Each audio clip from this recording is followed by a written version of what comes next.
దేవునితో సమస్తము సాధ్యమే అనే కార్యక్రమానికి మిమ్మల్ని ఆహ్వానిస్తున్నాను. విశ్వాసంతో ఈ కార్యక్రమాన్ని వీక్షించండి, ఖచ్చితంగా గొప్ప కార్యాలు పొందుకుంటారు. మహాపరిశుద్ధుడా, సర్వశక్తి కలిగిన దేవ, ఈ కార్యక్రమాన్ని మీ చేతిలో పెడుతున్నాను. అనేక వేల మందికి ఆశీర్వాదకరంగా ఈ కార్యక్రమాన్ని దీవించండి.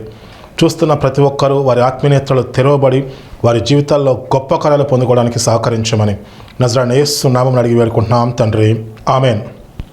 ఈరోజు మనం ప్రార్థన యొక్క మర్మము అనే అంశాన్ని ధ్యానించుకుందాం. చివరి వరకు వీక్షించండి, ఖచ్చితంగా మీ జీవితంలో గొప్ప కార్యాలు పొందుకుంటారు. లూకా సువార్త 11వ అధ్యాయం 2-4 వచనాలు. మీరు ప్రార్థన చేయునప్పుడు, తండ్రి, నీ నామము పరిశుద్ధపరచబడునుగాక, నీ రాజ్యము వచ్చునుగాక, మాకు కావలసిన అనుదినాహారము దినదినము మాకు దయచేయము, మేము మాకచ్చి ఉన్న ప్రతి వానిని క్షమించుచున్నాము గనుక మా పాపములను క్షమించుము, మమ్మను శోధనలోకి తేకము అని పలుకుడని వారితో చెప్పాను. జాగ్రత్తగా వినండి. ప్రార్థన క్రైస్తవ జీవితంలో చాలా ముఖ్యం.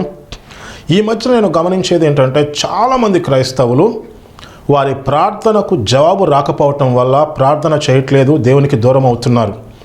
కానీ మనం సత్యం ఏంటో తెలుసుకుంటే, ప్రార్థన ఎలా చేయాలి, దాంట్లో ఉన్న మర్మం ఏంటో తెలుసుకుంటే, ఈరోజే మీ జీవితం మారుతుంది, అద్భుతమైన కార్యాలు మీరు పొందుకుంటారు.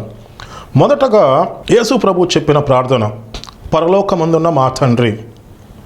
మనం ప్రార్థన చేయాలంటే దేవునితో సన్నిహితమైన సంబంధం కలిగి ఉండాలి. దేవుణ్ణి తండ్రి అని నువ్వు ఎప్పుడు బోధించగలవు? దేవుణ్ణి తండ్రి అని నువ్వు ఎప్పుడు సంబోధించగలవు? దేవునితో సన్నిహితమైన సంబంధం ఉన్నప్పుడు, దేవునికి దగ్గరగా నువ్వు ఉన్నప్పుడు నువ్వు ప్రార్థన చేస్తావు, విశ్వాసంతో ప్రార్థన చేస్తావు. మనం దేవుణ్ణి స్తుతిస్తాం, దేవుణ్ణి ఘనపరుస్తాం. ఈ ప్రార్థనలో దేవుడు ఏం చెప్పాడంటే, పర్సనల్ ప్రేయర్ అన్నమాట. మనకు కావలసినవి దేవుణ్ణి అడగవచ్చు. మాకు కావలసిన అనుదినాహారము దినదినము మాకు దయచేయము. మనం దేవుని మీద ఆధారపడి మన అవసరాల గురించి మనం ప్రార్థన చేయవచ్చు. ప్రార్థన ఎందుకు ఫలితం రావట్లేదు, ఎందుకు ఆన్సర్ రావట్లేదు అంటే, ఇక్కడ మెయిన్ ప్రాబ్లం అన్ఫర్గివ్నెస్, ద్వేషం. అది మెయిన్ కారణం అన్నమాట. దీంట్లో చాలా స్పష్టంగా రాయబడి ఉంది, మేము మాకచ్చి ఉన్న ప్రతి వారిని క్షమించుచున్నాము గనక మా పాపములను క్షమించుము, మమ్మను శోధనలోకి తేకము అని పలుకుడని వారితో చెప్పాను. ప్రార్థనకు జవాబు రాకపోవడానికి కారణం ఇదే మెయిన్ అన్నమాట. ఒకసారి ఆలోచించండి. యేసు ప్రభు శిలువలో మన పాపాలు, మన దోషాలు, మన అతిక్రమములు ఆయన భరించి, మన పక్షముగా ఆయన మరణించి, మరణాన్ని జయించి తిరిగి లేచాడు. మనం ఎప్పుడైతే యేసు ప్రభువుని అంగీకరించామో, బైబిల్ ఏం రాయబడిందంటే, నా యొద్దకు వచ్చేవారిని నేను ఎంత మాత్రము తోసివేయను. మన పాపాలు, దోషాలు సమస్తాన్ని దేవుడు క్షమించేస్తున్నాడు. బైబిల్లో చాలా ఉదాహరణలు ఉన్నాయి.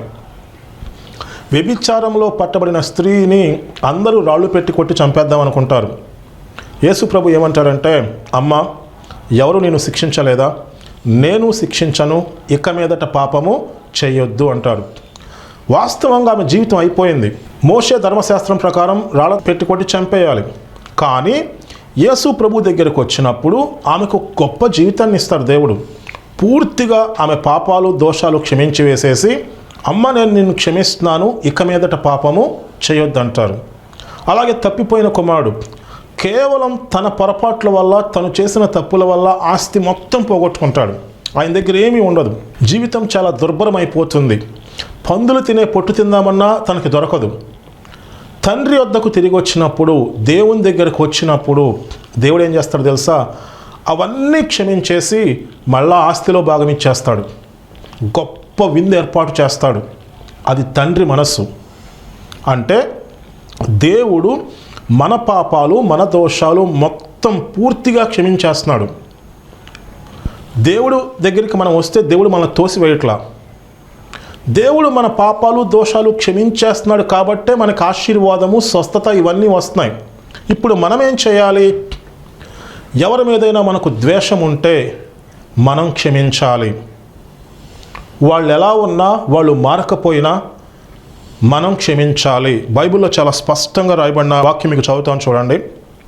మత్తయి సువార్త 5వ అధ్యాయం 44వ వచనం. నేను మీతో చెప్పున్నదేమనగా, మీరు పరలోకమందున్న మీ తండ్రికి కుమారులై ఉండునట్లు మీ శత్రువులను ప్రేమించుడి, మిమ్మును హింసించు వారి కొరకు ప్రార్థన చేయుడి. ప్రార్థనకు జవాబు రావట్లేదంటే మనం ద్వేషం కలిగి ఉన్నాం. మన సహోదరుల్ని మనం క్షమించాలి. ఎవరి మీదైనా ద్వేషం ఉంటే మనం క్షమించాలి, పూర్తిగా మనం క్షమించేయాలి. దేవా, అందరినీ నేను క్షమిస్తున్నాను, మీరు నన్ను క్షమించండి, నా ప్రార్థనకు జవాబు దయచేయండి అని మనం ప్రార్థన చేయాలి. అది యేసు ప్రభు చెప్పాడు. మీరు కావాలంటే చదవండి లూకాసు వార్త 11వ అధ్యాయం 2 నుంచి 4 వచనాలు. ప్రార్థనలో ఉన్న మర్మం, ఎలా ప్రార్థన చేస్తే మన ప్రార్థనకు జవాబు వస్తుంది, ఎలా మనం గొప్ప కార్యాలు పొందుకోవచ్చు. ఇందుట్లో 2 విషయాలు మీకు చెప్పాను. దేవునితో మనం సన్నిహిత సంబంధం కలిగి ఉండాలి. అప్పుడే మనం ఆయన తండ్రి అని సంబోధించగలం. దేవుని గొప్పతనం మనకు తెలిసి ఉండాలి, ఆయన ప్రేమ మనకు తెలిసి ఉండాలి. మన ఆలోచనలు వాక్యానుసారంగా ఉండాలి. రోమీయులకు రాసిన పత్రిక 12వ అధ్యాయం 2వ వచనంలో ఉంటుంది, మీరు లోక మర్యాద చొప్పున అనుసరింపక ఉత్తమమును అనుకూలమును సంపూర్ణమై ఉన్న దేవుని చిత్తం ఏదో పరీక్షించి తెలుసుకున్నట్లు మీ మనస్సు మారి నూతన మగుట వలన రూపాంతరం పొందండి. మన ఆలోచనలు, మన తలంపులు, లోక తలంపులన్నీ పోయి మనం వాక్యానుసారంగా మనం ఆలోచించాలి. అంటే దేవుని గురించి మనం తెలుసుకోవాలి, దేవుని గొప్పతనం తెలుసుకోవాలి, దేవుడు మనల్ని ఎంతగా ప్రేమిస్తున్నారో తెలుసుకోవాలి, దేవుని జ్ఞానం మనకు ఉండాలి. మనం లోకానుసారంగా ఆలోచించకూడదు. అప్పుడు ఏంటంటే దేవునితో సన్నిహితమైన సంబంధం ఉంటుంది. దేవుడి గురించి మనకు తెలుసు, ఆయన మోసం చేయడు, ఆయన మాట తప్పడు, ఆయన గొప్ప దేవుడు, ఆయన మన కోసం ప్రాణం పెట్టాడు.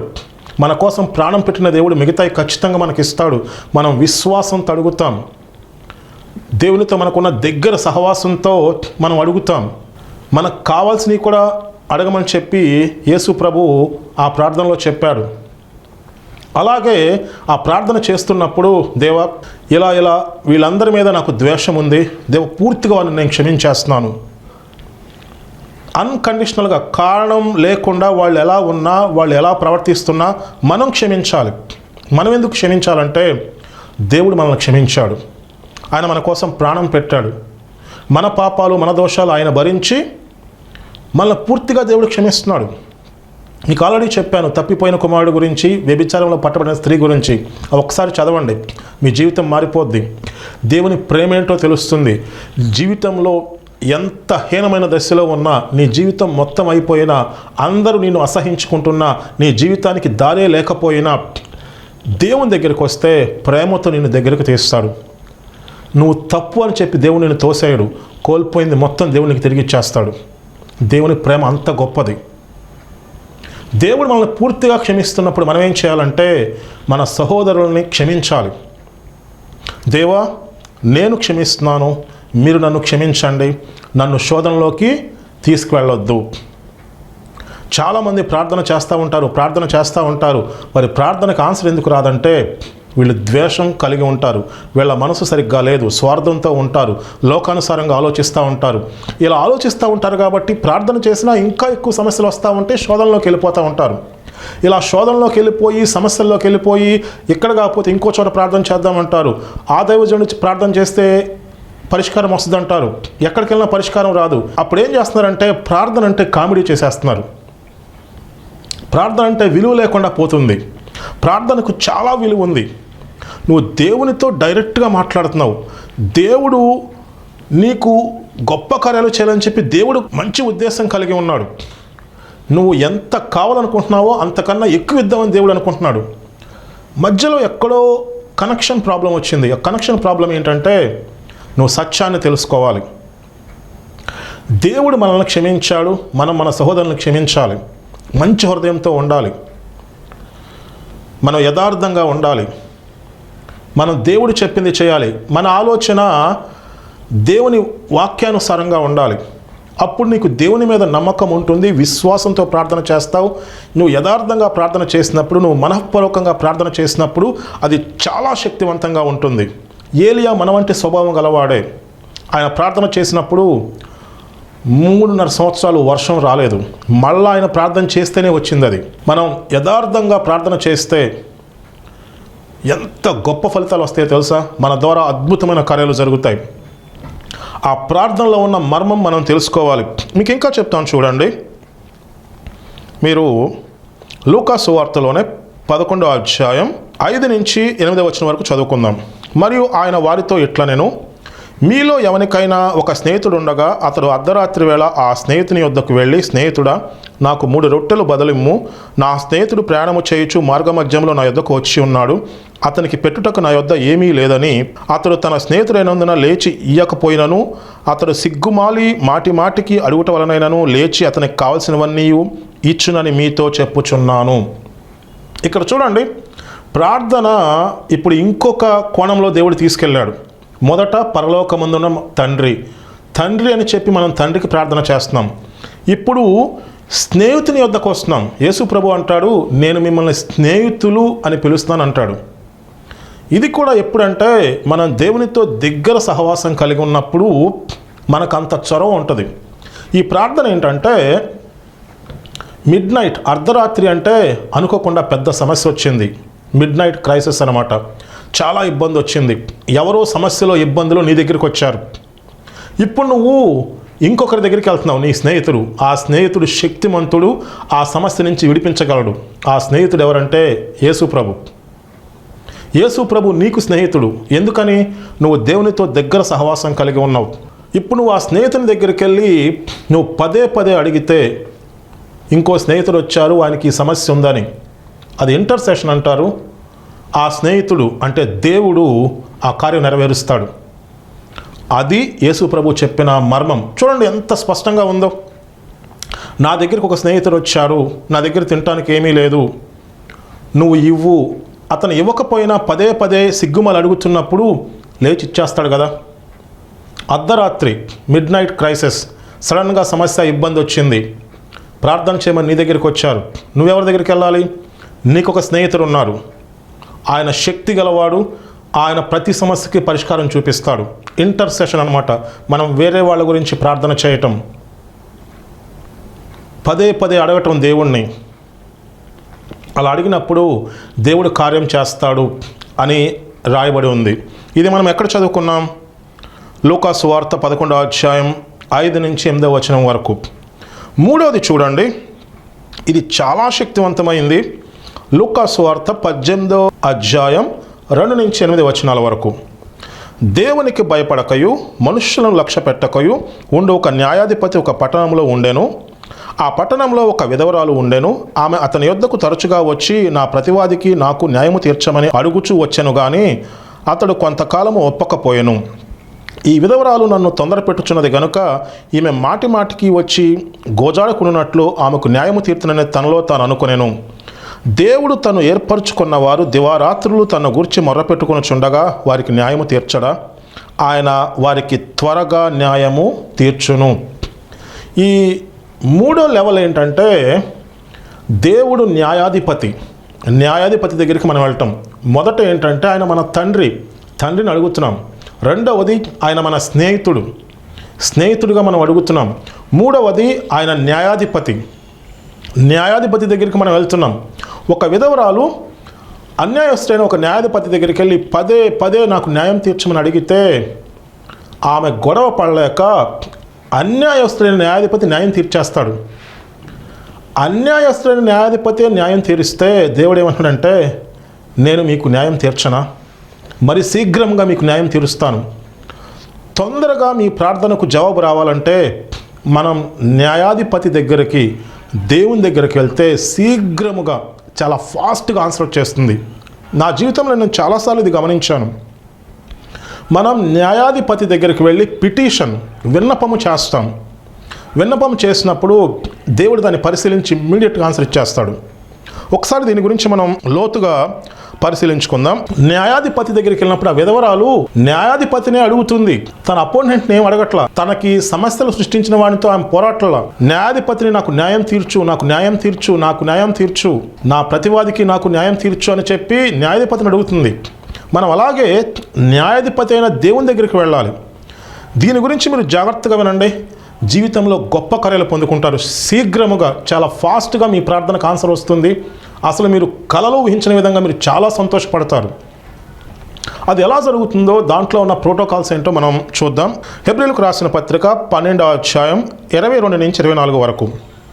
ఇప్పుడైతే సియోను కొండకు, జీవము గల దేవుని పట్టణమునకు అనగా పరలోకపు యెరూషలేమును, వేల వేల కొలది దేవదూతల యొద్దకును, పరలోకమందు వ్రాయబడిన జ్యేష్ఠుల సంగమునకును, వారి మహోత్సవమునకును, అందరికీ న్యాయాధిపతి అయిన దేవుని యొద్దకును, సంపూర్ణ సిద్ధి పొందిన నీతిమంతుల ఆత్మల యొద్దకును, కొత్త నిబంధనకు మధ్యవర్తి అయిన యేసుని వద్దకును, హేబేలు కంటే మరి శ్రేష్టముగా పలుకు ప్రోక్షణ రక్తమునకు మీరు వచ్చి ఉన్నారు. యేసు ప్రభు శిలువలో చేసిన కార్యం ద్వారా మనకు వచ్చిన గొప్ప అవకాశం ఏంటంటే డైరెక్ట్గా న్యాయాధిపతి అయిన దేవుని దగ్గరికి మనం వెళ్ళొచ్చు. కృపాసనం వద్దకు మనం ధైర్యంగా వెళ్ళొచ్చు. మనకి మధ్యలో ఏ ఆటంకాలు లేవు. యేసు ప్రభు శిలువలో వెల చెల్లిస్తున్న టైంలో దేవాలయపు తెర నడిమికి చిరిగిపోయింది. అతి పరిశుద్ధ స్థలానికి మధ్య ఆ ఆటంకం పోయింది. మనం డైరెక్ట్గా దేవుని కృపాసనం వద్దకు వెళ్ళొచ్చు. మనం ఇప్పుడు చదువుకున్న వాక్యము హెబ్రీయులకు రాసిన పత్రిక 12వ అధ్యాయం 22 నుంచి 24 వరకు. మీరు చదవండి 2-3 సార్లు. మనం ఈ భూమి మీద ఉండి న్యాయాధిపతి అయిన దేవునికి విన్నపం చేసినప్పుడు ఆత్మీయంగా మనం పరలోకంలో దేవుని యొక్క కృపాసనము ఎదుట, అంటే ఆయన జడ్జి అన్నమాట, ఆయన యొక్క సింహాసనం ఎదుట మనం విన్నపం చేస్తున్నాం. ఆయన జడ్జి, ఆయన న్యాయాధిపతి శీఘ్రంగా మనకు న్యాయం తీర్చేస్తాడు. చాలా ఫాస్ట్గా ఆన్సర్ వస్తుంది. ఇంకా చూడండి, ఇది మనం ఎలా చేయాలి అనేది మనం తెలుసుకుంటున్నాము. మత్తయి సువార్త 5వ అధ్యాయం 25వ వచనం. మీరు రెఫరెన్స్లు కూడా జాగ్రత్తగా గమనించండి. నీ ప్రతివాదితో నీవు త్రోవలో ఉండగానే త్వరగా వానితో సమాధాన పడము. లేని ఎడల ఒకవేళ ప్రతివాది నిన్ను న్యాయాధిపతికి అప్పగించును, న్యాయాధిపతి నిన్ను బంట్రోతుకు అప్పగించును, అంతటి నీవు చెరసాల్లో వేయబడుదువు. యేసు ప్రభు చెప్పాడు, నువ్వు త్రోవలో ఉండగానే నీ ప్రతివాదితో నువ్వు సమాధానపడు, లేకపోతే నీ ప్రతివాది నిన్ను న్యాయాధిపతికి అప్పచెప్తాడు, న్యాయాధిపతి నిన్ను బంట్రోతులకు అప్పచెప్తారు, వాళ్ళు తీసుకెళ్ళి నిన్ను జైల్లో వేస్తారు. స్పిరిచువల్ ప్రెజెన్స్ అంటారు. నేను చెప్పేది వినండి. క్రైస్తవులు చాలామంది అజ్ఞానంతో ఇష్టానుసారంగా జీవిస్తూ ఉంటారు. దేవుడు చేయొద్దన్న పనులన్నీ చేస్తూ ఉంటారు. శరీరం యొక్క, మనసు యొక్క కోరికలు నెరవేర్చుకొనుచు ఇష్టానుసారంగా జీవిస్తున్నప్పుడు అపవాది ఏం చేస్తాడంటే ఆయన రాత్రింబవళ్ళు మన మీద నేరం మోపుతూ ఉంటాడు. ఇప్పుడు ఇదే క్రైస్తవులు ప్రార్థన చేస్తూ ఉంటారు. ఏమని ప్రార్థన చేస్తారు? అపవాదితో పోరాటం, ఈ సమస్య పోవాలి, ఆ సమస్య పోవాలి, ఈ ఇబ్బంది పోవాలి, ఆ ఇబ్బంది పోవాలని చెప్పి వాళ్ళు ప్రార్థన చేస్తూ ఉంటారు. వీళ్ళలో ప్రార్థన చేస్తున్నారే కానీ వాళ్ళ ఆలోచన సరిగ్గా లేదు. ద్వేషం ఉంటుంది, అసూయ ఉంటుంది, ఇష్టానుసారంగా జీవిస్తూ ఉంటారు. అప్పుడేమవుతుందంటే అపవాది వాళ్ళ మీద ఫిర్యాదు చేస్తున్నాడు ఆల్రెడీ పరలోక న్యాయస్థానంలో. న్యాయాధిపతికి అప్పచెప్తాడు. అపవాది ఏం చెప్తాడంటే వీళ్ళు ఇలా ఇష్టానుసారంగా జీవిస్తూ మీకు విధేయత కలిగి లేకుండా ఇలా పాపంలో ఉంటూ మీ మార్గంలో లేకుండా ఇప్పుడు నా మీద వీళ్ళు ఫిర్యాదు చేస్తున్నారు అని చెప్పి న్యాయాధిపతికి చెప్తాడు. జైలు అంటే ఏంటి? మన ఫ్రీడమ్ మొత్తం పోద్ది. ఇప్పుడు చూడండి, స్పిరిచువల్ ప్రెజెన్స్ అంటే ఏంటో మీకు చెప్తాను. సడన్గా ఆర్థిక సమస్యలు వస్తాయి, నీ ఫ్రీడమ్ మొత్తం పోద్ది, నువ్వేం చేయలేవు. ఆర్థికంగా భయంకరమైన సమస్యల్లో ఉంటావు, కాలు తీసి బయట పెట్టలేని పరిస్థితి, నువ్వు జైల్లో ఉన్నావు. బలహీనత వస్తుంది, ఆ బలహీనత చాలా ఇబ్బందిగా మారిపోతుంది, నీ ఫ్రీడమ్ మొత్తం పోతుంది, నువ్వేం చేయలేవు, నువ్వు ఆల్రెడీ జైల్లోకి వెళ్ళిపోయావు. కుటుంబంలో చాలా సమస్యలు ఉన్నాయి, ఇబ్బందులు ఉన్నాయి, గందరగోళం అయిపోతుంది, నువ్వు జైల్లోకి వెళ్ళావు. యేసు ప్రభు చెప్పిన మాట ఇది. మనం న్యాయాధిపతి దగ్గరికి వెళ్తున్నాం, ఆయన న్యాయంగా తీర్పు తీరుస్తాడు. మనం న్యాయాధిపతి దగ్గరికి వెళ్ళేటప్పుడు, దేవునికి విన్నపం చేసేటప్పుడు ముందు మన జీవితాన్ని మనం సరిచేసుకోవాలి. అది బైబిల్లో చాలా స్పష్టంగా రాయబడి ఉంది. 1 యోహాను 1వ అధ్యాయం 9వ వచనం. మన పాపములను మనము ఒప్పుకొని నెడల ఆయన నమ్మదగిన వాడును నీతిమంతును గనుక ఆయన మన పాపములను క్షమించి సమస్త దుర్నీతి నుండి మనల్ని పవిత్రులుగా చేయును. మనం దేవుని దగ్గరికి వచ్చామంటే దేవుడు మనం తోసేయడు. దేవా నా పాపాలు క్షమించు, దేవా నా దోషాలు క్షమించమంటే ఆయన మన కోసం వెల చెల్లించాడు. ఆయన మన కోసం ఆఖరి రక్తబొట్టు వరకు చెందించాడు. ఆయన మన పాపాలు మన దోషాలు సమస్తము క్షమించేస్తాడు.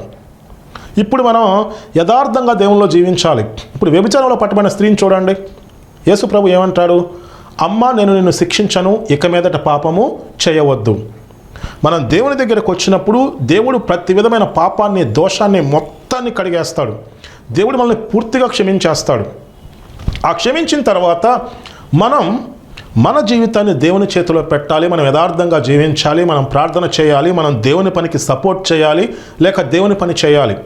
భూమి మీద మనం దేవుని చిత్తాన్ని నెరవేర్చడానికే ఉన్నాం. మన శరీరం యొక్క మనసు యొక్క కోరికలు తీర్చుకోవడానికి లేము. మన ఇష్టానుసారంగా జీవిస్తే అపవాది రాత్రింబవళ్ళు మన మీద నేరం మోపుతూ ఉంటారు. తర్వాత నీకు సమస్య వస్తుంది. సమస్య వచ్చి నువ్వు ప్రార్థన చేస్తావు. నీ ప్రార్థనకు జవాబు రాకపోగా నువ్వు ఇంకా సమస్యల్లో పడతావు.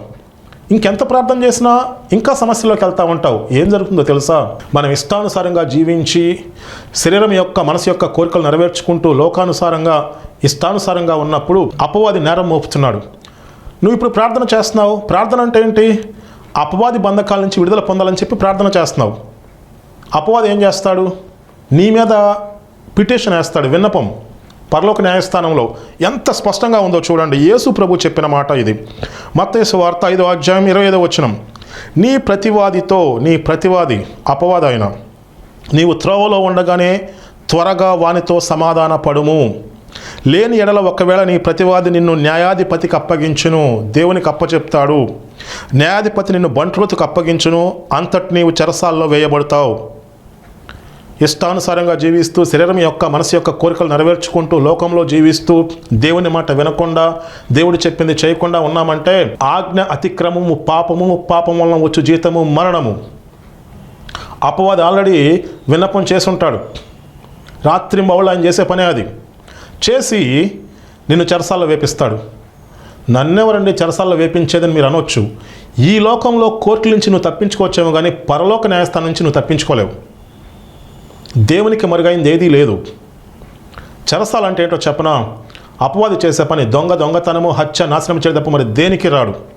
ఆర్థికంగా దెబ్బతిన్నావు, నువ్వు ఆల్రెడీ చెరసాల్లో ఉన్నావు. ఆరోగ్యపరంగా దెబ్బతిన్నావు, నువ్వు చెరసాల్లో ఉన్నావు. కుటుంబంగా దెబ్బతిన్నావు, నువ్వు చెరసాల్లో ఉన్నావు. నీకు ఏం చేయలేని పరిస్థితి, ఏం తోచదు, నువ్వేం చేయలేవు. చెరసాలంటే నీ ఫ్రీడమ్ ఉండదు. ఇంకా నువ్వు ఆర్థికంగా దెబ్బతిన్నావు, ఇంకెక్కడ ఫ్రీడమ్? బలహీనత వచ్చింది, ఇంకా ఇంకెక్కడ ఫ్రీడమ్? కుటుంబంలో దెబ్బతిన్నావు, చిందరబందరైపోయింది, ఇంకెక్కడ ఫ్రీడమ్? అదే మరణం. మరణం అంటే ఆర్థికంగా దెబ్బతినటం, శాపంలో ఉండటం, బలహీనతల్లో ఉండటం, గందరగోళం అయిపోద్ది. చివరికి దేవుని మాట వినకపోతే నరకానికి వెళ్ళిపోతావు. మరణం పూర్తిగా వచ్చేస్తుంది.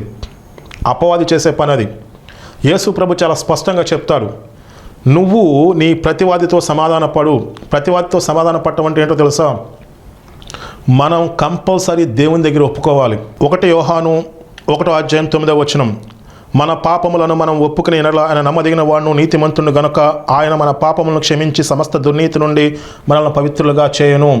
నువ్వు ప్రార్థన చేసేటప్పుడు జాగ్రత్తగా వినండి. ఈ థర్డ్ రెల్మ్ అనమాట. మనం న్యాయాధిపతి దగ్గరికి వెళ్తున్నాం. న్యాయాధిపతి దగ్గరికి వెళ్ళి మనం విన్నపం చేసినప్పుడు చాలా శీఘ్రంగా ఇమ్మీడియట్గా రెస్పాన్స్ వస్తుంది. అయితే దాంట్లో ఉన్న ప్రోటోకాల్స్ ఏంటంటే, ముందు మన మీద అపవాది ఏదన్నా నేరస్థాపన చేస్తుంటే మనం ఒప్పుకోవాలి. దేవా, నా మీద అపవాది ఏదైతే నేరస్థాపన చేశాడో నేను ఒప్పుకుంటున్నాను అని మనం దేవుణ్ణి అడగాలి. ఎట్లా? మన పాపములు మనం ఒప్పుకుని నెరలా ఆయన నమ్మదగిన వాడు నీతిమంతుడు గనుక ఆయన మన పాపములను క్షమించి సమస్త దుర్నీతి నుండి మనం పవిత్రులుగా చేయును. దేవా, నా పాపాలు నా దోషాలు నేను ఒప్పుకుంటున్నాను. ఒప్పుకోవటం అనేది యథార్థంగా ఉండాలి. మనం పైకి చెప్తే అది మారు మనసు అవ్వదు. వీరు నన్ను పెదవులతో స్తుతిస్తున్నారు కానీ వీరి హృదయం నాకు దూరంగా ఉందని చెప్పి బైబిల్లో రాయబడి ఉంది.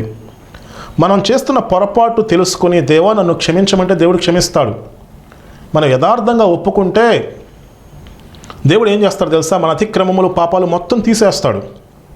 అది ప్రతివాదితో సమాధాన పడటం. అపవాది ఏదైతే నా మీద నేరాలు మోపిందో, దేవా నేను ఒప్పుకుంటున్నాను, నా పాపాలు దోషాలు క్షమించండి, నేను మీ మార్గంలో నడుచుకుంటాను, నేను మీరు చెప్పింది చేస్తాను, నేను మీ పనికి నేను సపోర్ట్ చేస్తాను, నా జీవితాన్ని సజీవ యాగంగా నేను మీ చేతిలో పెడతాను, నా జీవితం ద్వారా మీ నామం మహిమపరచబడుతుంది. దేవా, నా దోషాలు పాపాలు క్షమించమని నువ్వు దేవుని సన్నిధికి యథార్థంగా వస్తే అన్ని దోషాలు క్షమించబడతాయి. ఆ దోషాలు క్షమించబడిన తర్వాత ఇప్పుడు దేవుడు మనకు ఏమైతే చేశాడో అవి నువ్వు విన్నపం చేసావనుకోండి, ఇమ్మీడియట్గా. ఫర్ ఎగ్జాంపుల్ 1 పేతురు 2:24 మన పాపముల విషయమై చనిపోయి నీతి విషయమై జీవించినట్లు ఆయన తానే తన శరీరమందు మన పాపములను మాను మీద మోసుకొనెను, ఆయన పొందిన గాయముల చేత మీరు స్వస్థత నొందితిరి. దేవా, 1 పేతురు 2:24 ప్రకారం నేను నా బలహీనత నుంచి విడుదల పొందాలని చెప్పి మీకు విన్నపం చేస్తున్నాను అని విన్నపం చేశారంటే ఇమ్మీడియట్గా పరలోక న్యాయస్థానంలో దేవుడు యాక్సెప్ట్ చేస్తాడు, నీకు స్వస్థత వస్తుంది శీఘ్రముగా. అలాగే నువ్వు ఆర్థిక పరిస్థితుల్లో ఉంటే 2 కొరింథీయులకు రాసిన పత్రిక 8:9 మీరు మన ప్రభువైన అయిన యేసుక్రీస్తు కృపను ఎరుగుదురు కదా, ఆయన ధనవంతుడయ్యుండి మీరు తన దరిద్రం వలన ధనవంతులు కావాలని చెప్పి మీ నిమిత్తము దరిద్రుడాయను. దేవా, ఈ వాక్యం ప్రకారం నేను పొరపాట్లు చేయటం వల్ల, తప్పులు చేయటం వల్ల, మీ మాట వినకపోవటం వల్ల, మీ పనికి ఇవ్వకపోవటం వల్ల నేను ఈ పరిస్థితుల్లోకి వెళ్ళిపోయాను. దేవా, నన్ను క్షమించండి. దేవా, నేను తప్పులు చేశాను, నా తప్పులు పాపాలు క్షమించమని అడిగినప్పుడు దేవుడు క్షమిస్తాడు. క్షమించి నీకు ఆశీర్వాదం వచ్చేలా చేస్తాడు. ఇమ్మీడియట్గా జరిగిపోద్ది. ఎప్పుడైతే మనం మారు మనసు పొందుతామో, ఎప్పుడైతే మనం దేవుడు చెప్పిన పని చేయటానికి ఇష్టపడతామో, జాగ్రత్తగా వినండి, సువార్త ప్రకటించాలంటే మనమే ప్రకటించాలి, దేవుడిని ఎరిగిన వాళ్ళే ప్రకటించాలి. మన జీవితాన్ని మార్చుకొని యథార్థంగా మన జీవితాన్ని దేవుని చేతిలో పెట్టాలి. 2, మనం ప్రార్థన చేయాలి. 3, మనం దేవుని పనికి ఆర్థికంగా సపోర్ట్ చేయాలి. ఇలా చేస్తేనే సువార్త ప్రకటించబడుతుంది. దేవుని దగ్గర నుంచి మనకి ఏదన్నా కావాలంటే ఇలా చేస్తే తప్ప రాదు. మీకు చాలా డీటెయిల్గా వివరించాను ప్రార్థన యొక్క మర్మము. ఈ వాక్యం మరలా వినండి, అనేక మందికి షేర్ చేయండి, గొప్ప కార్యాలు మీరు పొందుకుంటారు. మీరు న్యాయాధిపతి దగ్గరికి వెళ్ళినప్పుడు మారు మనస్సు పొంది, దేవా, ఈ వాక్యం ప్రకారం నన్ను ఆశీర్వదించండి, ఈ వాక్యం ప్రకారం నన్ను స్వస్థపరచండి అంటే అది దేవుని వాక్యం శీఘ్రముగా వచ్చేస్తుంది. అయితే మారు మనసు యథార్థంగా ఉండాలి. మన జీవితాన్ని మార్చుకొని మనం దేవుని మాట వినాలి, మనం దేవుడు చెప్పింది చేయాలి, మనం దేవుని పనికి సపోర్ట్ చేయాలి. ఇమ్మీడియట్గా నీకు ఆన్సర్ వస్తుంది, నువ్వు అద్భుతమైన కార్యాలు పొందుకుంటావు. దేవుడు మిమ్మల్ని ప్రేరేపించినట్లయితే దేవుని పనికి ఆర్థికంగా సహకరించండి. స్క్రీన్పై QR కోడ్ ఉంటుంది. విశ్వాసంతో ఏకీభవించండి. నేను మీ గురించి ప్రార్థన చేస్తాను. మహాపరిశుద్ధుడా, సర్వశక్తి కలిగిన దేవా, ప్రార్థనలో ఉన్న మర్మం మీరు బయలుపరిచారు. ఈ విషయాన్ని, ఈ వాక్యాన్ని జాగ్రత్తగా గమనిస్తే ప్రతి ఒక్కరి జీవితం మారిపోతుంది, గొప్ప కార్యాలు పొందుకుంటాం, ప్రతి ప్రార్థనకు జవాబు వస్తుంది. శీఘ్రముగా, చాలా తొందరగా మీరు న్యాయం చేస్తారు.